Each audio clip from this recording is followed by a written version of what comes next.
জয় যিশু, praise the Lord. আমরা আরেকটি বার সুন্দর সকালের নতুন ভিডিও নিয়ে চলে এলাম। আর এই ভিডিওতে আমরা আজকে বাক্য নিয়ে আলোচনা করব, যে বাক্য সকল আজকের দিনে সকালে প্রভু দান করছে। তো আসুন বিশ্বাসী সন্তানরা, এই বাক্য থেকে ঈশ্বর প্রভু আপনাদের অনেক শিক্ষা দেবেন। আপনাদের জীবনের পথ সকল, আপনাদের প্রশ্নের উত্তর এবং সমস্ত আপনাদের জীবনের চাহিদা প্রয়োজন তা পূরণ করবেন এই বাক্য দ্বারা। কারণ আদিতে বাক্য ছিল, বাক্য ঈশ্বর ছিল, আর সেই বাক্য যিশু, তিনি আমাদের কাছেই এসেছেন। তো আসুন আমরা বাক্যে আসার আগে একটা ছোট্ট বিনতি প্রার্থনা করি, আর তারপরে বাক্যে আসছি। পবিত্র মঙ্গলময় পিতা প্রভু যিশু, তোমায় ধন্যবাদ, প্রশংসা, গৌরব করি। প্রভু, আজকের এই সুন্দর দিনে সকালে তোমার চরণতলে নত নম্র হয়ে এসেছি তোমার বাক্য নিয়ে আলোচনা করতে। তোমার বাক্য সকল আমাদেরকে বুঝতে জানতে সাহায্য করো, হৃদয় ধরতে সাহায্য করো, কার্যকারী পালনকারী হতে সাহায্য করো। তোমার যত সন্তানরা এই বাক্য সকল শুনছে দেখছে, তাদের বাক্য সকল বুঝে জীবনে কাজ করতে সাহায্য করো, আশীর্বাদ করো। তোমায় ধন্যবাদ, তোমার প্রশংসা, তোমার গৌরব করি। তোমার দয়া, কৃপা, করুণা, অনুগ্রহ ছাড়া কোনো কিছুই সম্ভব নয়। প্রভু, আজকের দিনে তোমার কাছে তোমার নামে এই বিনতি প্রার্থনা করি। আমাদের ফোন মোবাইল নেটওয়ার্ককে সুরক্ষিত রাখো। আমার মুখকে তুমি আশীর্বাদ করো, আমার জিভ দিয়ে তুমি কথা সকল, এই বাক্য সকল বলাও পবিত্র আত্মা দ্বারা। এই বিনতি প্রার্থনা যীশু খ্রিস্ট তোমার নামে চাইলাম। তুমি প্রার্থনা শুনলে আর উত্তরও দিলে। আমেন। তো আসুন বিশ্বাসী সন্তানরা, এবারে আমরা আমাদের বাক্য নিয়ে আলোচনা করব। বাক্য আমাদেরকে কি বলছে? আজকে আমাদের টপিক, পিতা ঈশ্বর ও যিশুর সহিত সহভাগিতার শুভ ফল, যিশু অনন্ত জীবন স্বরূপ। তো আসুন আমরা এই বিষয় নিয়ে আলোচনা করি। আজকে আমরা দেখব 1 যোহন 1 অধ্যায়ের 1 পদ থেকে কি বলছে বাক্য। এখানে বলছে, প্রথম থেকে যা ছিল, আমরা যা শুনেছি, যা নিজের চোখে দেখেছি, যা আমরা ভালোভাবে লক্ষ্য করেছি এবং আমাদের হাতে ছুঁয়ে দেখেছি, জীবনের সেই বাক্যের বিষয় লিখছি। হালেলুইয়া। তাহলে বিশ্বাসী সন্তানরা দেখো, এখানে যোহন কত সুন্দর রূপে বলছে, প্রভু যিশুর 12 জন শিষ্য, তারা কি করেছে না, সেই বাক্যের সঙ্গে ছিল, অর্থাৎ যিশুর সঙ্গে ছিল। কারণ তিনি তো আদিতে বাক্য ছিল, তিনি বাক্য হয়ে ঈশ্বরের কাছেই ছিল, আবার তিনি ঈশ্বর ছিল। তাই বলছে, সেই জীবন্ত বাক্যের সঙ্গে আমরা কাছে ছিলাম, আমরা তাকে দেখেছি, আমরা তাকে ছুঁয়ে দেখেছি, তাকে চোখে দেখেছি, আমরা তার কথা সকল শুনেছি। তাই প্রথম থেকে আমরা তার সঙ্গেই ছিলাম। তাহলে এখানে সেই যিশুর বিষয়ে, সেই ঈশ্বরের বিষয়ে জানাচ্ছে যে তিনি আদিতে বাক্য ছিলেন, আবার সেই বাক্য তিনি মাংসে মূর্তিমান হয়ে আমাদের সঙ্গে সঙ্গে ছিলেন। আর এখানে বলছে কি, জীবনের সেই বাক্য বিষয় লিখছি। এই বাক্য হলো আমাদের জীবন। আমরা যদি এই বাক্যকে সঠিক রূপে কার্যকারী পালন করতে পারি, আমাদের জীবনে যদি সঠিকভাবে কাজে লাগাতে পারি, তাহলে আমাদের জীবন আছে। কি জীবন? না, অনন্ত জীবন। আজকে অনেক জগতের মানুষেরা তারা পাপে অন্ধকারে কারাকূপে পড়ে আছে। কেউ হত্যা, কেউ ধর্ষণ, কেউ নানান রকম নেশা মন্দতায়, তারা নিজেদের ইচ্ছা খুশি দেবদেবী মূর্তি পূজা, কবস্তাবিজ, মাদুলি এবং নানান রকমের সেই তারা বংশ পরম্পরায় রীতিনীতিতে তারা মেতে আছে, সেই মতো কার্য করছে। কিন্তু তারা যদি একবার প্রভু যিশুর কাছে বিশ্বাস করে আসে, তার বাক্যকে ফলো করে, পালন করে, কার্যকারী করে, তাহলে সে জীবন পাবে। কারণ প্রভু যিশু ধর্ম পরিবর্তন করাতে আসেনি, কিন্তু মানুষের জীবন পরিবর্তন করাতে এসেছিল। আর সেই জীবনকে না, প্রভু যিশু সেই বাক্য, সেই বাক্যের বিষয় এখানে বলছে যে এই জীবন্ত বাক্যের বিষয়ে আমরা তোমাদেরকে লিখছি। তাই বিশ্বাসী সন্তানরা, এই জীবন্ত বাক্য আপনার আমার জন্য, সমগ্র খ্রিস্ট বিশ্বাসীর জন্য খুবই গুরুত্বপূর্ণ। তো আসুন আমরা এই বাক্যকে ভালো করে শুনি, বুঝি আর কার্যকারী পালন করি। কি বলছে 2-তে? সেই জীবন প্রকাশিত হয়েছিল এবং আমরা দেখেছি ও সাক্ষ্য দিচ্ছি, এবং যিনি পিতার কাছে ছিলেন ও আমাদের কাছে প্রকাশিত হলেন, সেই অনন্ত জীবনের কথাই তোমাদেরকে দিচ্ছি। হালেলুইয়া! দেখো আবার কত সুন্দর কথা বলছে। কি না, সেই জীবন প্রকাশিত হয়েছিল। এখানে প্রভু যিশুকে সেই জীবনের উৎস, সেই জীবনের কথা বলা হয়েছে। কারণ আমরা বাইবেলে আরো অন্য পদে পড়েছি সেখানে যে যিশুর মধ্যে দিয়েই সমস্ত কিছুই সৃষ্টি হয়েছে, যিশুর ব্যতি রেখে কোনো কিছু সৃষ্টি হয়নি। তো তিনি হলেন সেই প্রকাশিত, তিনি হলেন সেই জীবন। তাকে আমরা দেখেছি, সাক্ষ্য দিচ্ছি, অর্থাৎ তার শিষ্যরা দেখেছে এবং তাকে দেখে এই জগতের মাঝে সাক্ষ্য দিচ্ছে এই বাইবেলের বাক্য দ্বারা। কি বলছে? যিনি পিতার কাছে ছিলেন, যিশু পিতার কাছে ছিলেন। যিশুই হলো সেই বাক্য যে কিনা পিতার কাছেই ছিল, অর্থাৎ পিতা ঈশ্বরের কাছেই ছিল। তাহলে জগতের কত মানুষরা তারা বলে যিশু ঈশ্বর নয়, যিশু সামান্য মানুষ, সে শুধু একটা প্রফেট, নবী মাত্র। কিন্তু তিনি বলছেন যে পিতার কাছে ছিল। তাহলে পিতার কাছে থাকা কি খুব সেই সহজ, বা পিতার কাছে থাকা কি এত সামান্য মনে করেন? পিতার কাছে একমাত্র সেই থাকতে পারে যে কিনা পিতা ঈশ্বরের সমস্ত কর্তৃত্ব এবং সমস্ত কিছুই আশীর্বাদ পায়। তাহলে তিনি হলেন সেই কর্তৃত্বাধীন ঈশ্বর, তিনি হলেন সেই পিতার কাছে থাকা তার পুত্র সন্তান। তাহলে আমরা বুঝতে পারছি যে যিশু কে, আর তার বাক্য, তার সাক্ষ্য, তার সমস্ত জীবনের প্রকাশ আমাদের জীবনের জন্য কতটা গুরুত্বপূর্ণ। আর বলছে কি, আমাদের কাছে প্রকাশিত হলেন সেই অনন্ত জীবনের কথাই আমি তোমাদেরকে দিচ্ছি।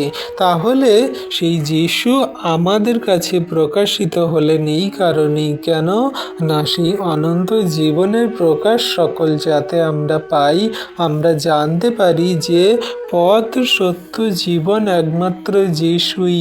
তার মধ্যে দিয়েই আমরা অনন্ত জীবনে যাব, তার মধ্যে দিয়েই আমরা অনন্ত জীবনে প্রবেশ করব।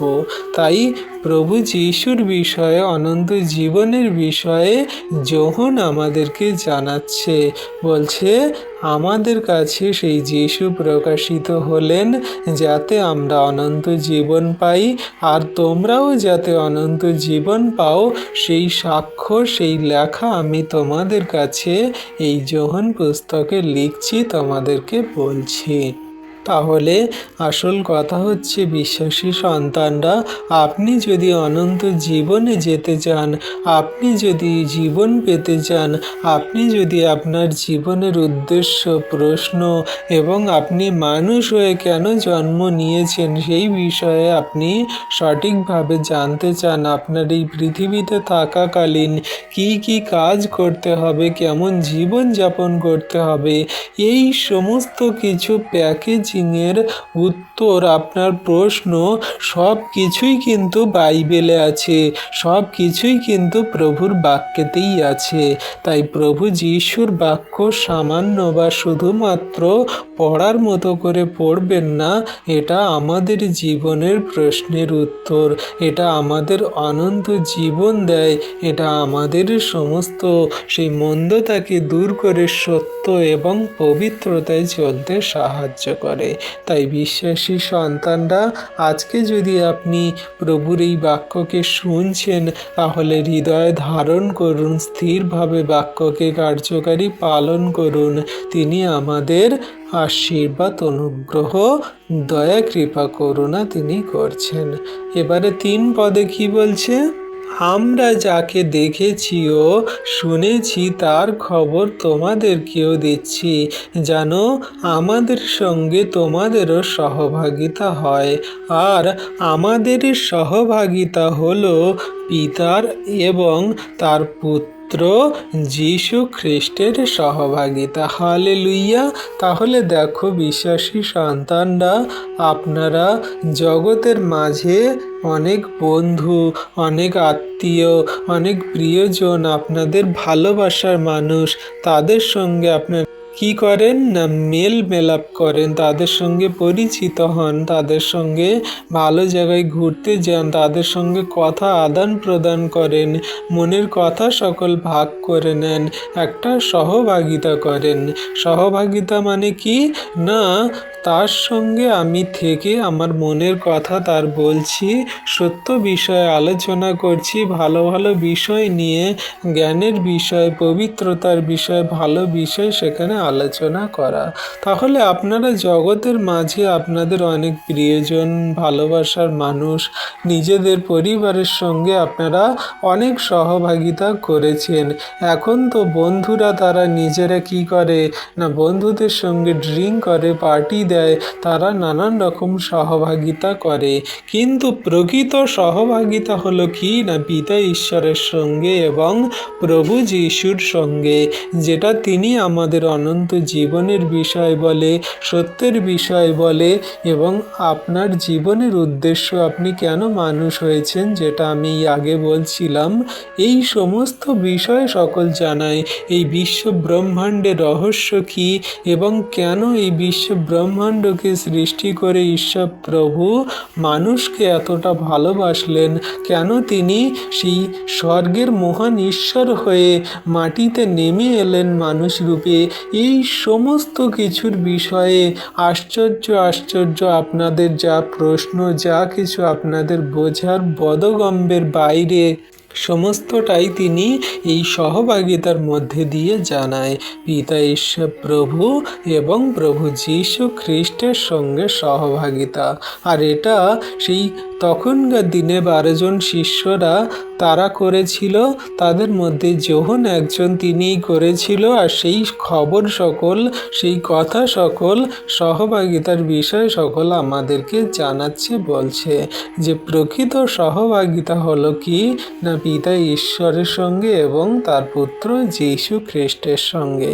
যদি আপনি তার সঙ্গে সম্বন্ধ করতে পারেন, তার সঙ্গে সহভাগিতা করতে পারেন, তাহলে আপনার জীবন বদলে যাবে, আপনার দৃষ্টিভঙ্গি বদলে যাবে, আপনার সমস্ত মেন্টালিটি, আপনার সমস্ত কথাবার্তা, আচরণ, ব্যবহার, সমস্ত কিছু, আপনার মন মানসিকতা, আপনার শরীর, মন, আত্মা, আপনার সমস্ত কিছুই চেঞ্জ হয়ে যাবে। আর তখন জগতের মানুষ দেখে বলবে যে এই মানুষটা মদ খেত, পাপে চলতো, বাজে মন্দ কথা বলতো, রাগ করতো, হিংসা করতো, কেমনভাবে বদলে গেল, কেমনভাবে চেঞ্জ হয়ে গেল।